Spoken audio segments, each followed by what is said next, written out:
ఎవరి మతాన్ని వాళ్ళు అభిమానించడం తప్పులేదు. ఎవరికి సంబంధించినటువంటి కార్యకలాపాలు వాళ్ళు నడుపుకోవడంలో తప్పులేదు. కానీ ఉగ్రవాదుల్ని, ఈ దేశాన్ని నాశనం చేయాలని కుట్రలు పన్నేటటువంటి దొంగల్ని కాపాడడానికి ప్రయత్నిస్తే దేశమంతా ఒకటవ్వాలి. ఇక్కడ హిందూ, ముస్లిం, బౌద్ధ, క్రిస్టియన్ ఇట్లా కాదు. దేశం ఫస్ట్, మతం నెక్స్ట్.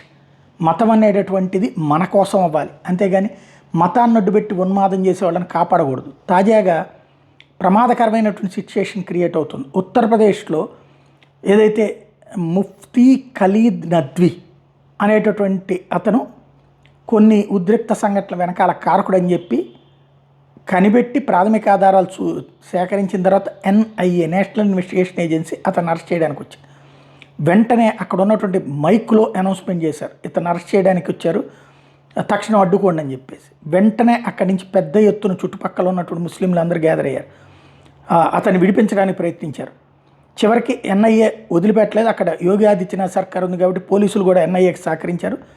ఫైనల్గా అతన్ని పట్టుకెళ్లారు ఇంటరాగేట్ చేయడానికి. అంటే క్రమంగా తీవ్రవాదుల్ని కాపాడేటటువంటి ప్రయత్నాన్ని ఈ విధంగా చేసేటటువంటి అంశాలు చాలా ప్రమాదకరమైనటువంటి మలుపులు తిరుగుతాయి.